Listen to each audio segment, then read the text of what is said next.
Hashtag the cricket में आप सभी का स्वागत है। अभी तक चैनल को सब्सक्राइब नहीं किया तो प्लीज इसे सब्सक्राइब कर दो and hit the bell icon and घंटी बजा दो दोस्त। उसके बाद शेयर करो अपने फ्रेंड्स के साथ। तो दोस्तों बेसिकली इंडिया हार गया फर्स्ट ओडीआई, हार गया। बहुत सारे रीजन है। Shubman Gill perfectly set during the interview के बॉस कोई रीजन नहीं है, दुनिया कुछ भी कहे, हमारे जब फर्स्ट 3 प्लेयर्स जब ऊपर के टॉप ऑर्डर के 3 जैसे मैं, विराट भाई और रोहित भाई आउट हो गए, उसके बाद तो हम कैचिंग अप कर रहे थे। उसने कोई रीजन नहीं दिया कि बॉस बारिश आई, stop and stop, start stop start stop start में ये होता है वो होता है, कोई रीजन नहीं। Perfect 100 out of 100 to Shubman Gill. लेकिन दोस्तों एक बात बता दो यार, मतलब समझ में नहीं आया कि आप सोचिए, आप टॉस हारते हो, आपको बैटिंग करने जाती है, ऑस्ट्रेलिया सबसे पहला मैच पर्थ के ऊपर रखती है, इंडिया 2 दिन ट्रैवल करता है, ट्रैवल करने के बाद 2 दिन के अंदर दो दिन प्रैक्टिस करती है, उसके बाद वो मैच खेलने उठ जाती है, वो भी पर्थ पे, जो सब दुनिया का सबसे तेज बाउंसी और हार्ड विकेट होता है, जिसपे ऑस्ट्रेलिया दिन रात खेलती है, बट इंडिया को एक्रोमटाइज करने के लिए टाइम भी नहीं था। ठीक है, कोई रीजन नहीं है, इंडिया हार गई, कोई प्रॉब्लम नहीं है। बट मुझे प्रॉब्लम इस बात से है दोस्त कि यार ये डीएलएस है क्या चीज। सिंपल सी बात है, ठीक है मैं मानता हूं कि एक फॉर्मूला है, वो चलती है, सब कुछ है, लेकिन यार एक बात बताओ कि एक आपने जब हमने मैच स्टार्ट किया तो वो 50 ओवर का मैच था, उसके बाद बारिश खत्म हुई, फिर वो 30 ओवर का हो गया, फिर बारिश हुई, हमारे विकेट गिरे। पहली बार जब हम मैच खेल रहे थे 50 ओवर्स में विकेट गिरी थी 30, आई थिंक 30 रन थी, उसके बाद हमने 3 विकेट खो दिए थे। अब उसके बाद ये 50 ओवर का मैच तब तक था, उसके बाद बारिश हुई, फिर हमने स्टार्ट स्टॉप चल रहा था, तो रन घटते गए, क्योंकि बट हम तो उसी पेस में खेल रहे थे। जब हमने 50 ओवर को 26 ओवर के अंदर कन्वर्ट करने के बाद जब हमने 136 रन बनाए, तो आपने सेम ओवर में ऑस्ट्रेलिया को 131 रन क्यों बनाने दिया?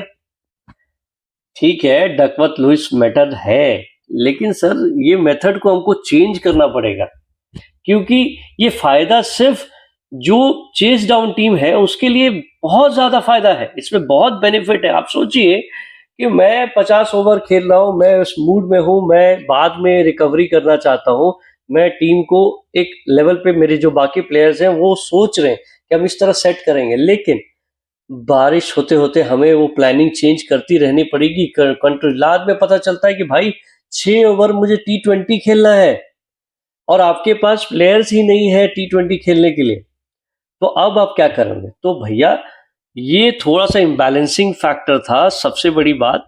अब जब मुझे मालूम है कि मुझे 131 रन बनाने हैं, तो भाई मैं तो पहली दिन से पहली ओवर से आऊंगा और T20 के मूड में खेलूंगा कि भैया 20 ओवर में हमें 10 विकेट गवा के हमें रन बनाने हैं। तो भाई जब बेखौफ खेलोगे, तुम्हें टारगेट ऑलरेडी मिल चुका है, तो तुम तो जीतोगे ही। तो भैया India as an captain will not say anything, and thanks to Suman Gill, एक अच्छा मैच्योर हेड था, जब उसने कोई भी रीजन नहीं दिया, किसी को भी नहीं बोला कि ऐसा प्रॉब्लम है। लेकिन ये जो हुआ है वे सभी जानते हैं, even Australia, the world cricketing nation knows कि ये गलत था। या तो आप कहते कि 50 ओवर खेलो, या तो आप कहते बॉस नेक्स्ट डे देखते हैं और कोई मैच खेलना है खेल सकते हैं।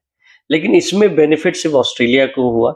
ये ठीक है, अब हार गए, रूल्स है, but I think ICC must go, I think ICC should go back, sit back and see this other flaw as the DLS, because DLS में ये बड़ा लॉ है यार। मतलब आप सोचिए विकेट गिर गया ज्यादा, अरे यार ये तो देखो विकेट क्यों गिरा, इसमें आपको ये रिव्यू करना चाहिए कि विकेट क्यों गिरा। बिकॉज टाइम नहीं था, बंदे को दिमाग में ये चलना 50 ओवर खेलना, उसके बाद सडनली पता चलता है कि आपके पास सिर्फ 6 ओवर हैं T20 खेलना, बट आपके पास विकेट नहीं है। तो फिर आप किस तरह कह सकते हो कि ये पूरा गेम बैलेंस्ड है? ठीक है, being an Indian you can say कि बॉस हम लोग रो रहे हैं, हम चिल्ला रहे हैं, हम माथा पीट रहे हैं कि बॉस हम रहे हैं कि इंडिया के खिलाफ ये पॉलिटिक्स हुआ है। पॉलिटिक्स नहीं हुआ यार, मैं ये कह रहा हूँ कि आप जाके सिर्फ इसका रिव्यू करो, वापस देखो कि इस सिस्टम को वापस हम किस तरह दुरुस्त कर सकते हैं, सिचुएशन सिनेरियो सब देख के उसके बाद आप सिर्फ फार्मूले के भरोसे मत रहो। फार्मूला लगाओ ना भरोसे, उसमें एक और फार्मूला डालो ना भाई, सिचुएशनल फार्मूला कि सिचुएशन क्या थी, किस तरह हुआ, ये सारा चीज आपको देखना चाहिए। But hats off to you Shubman Gill, really good.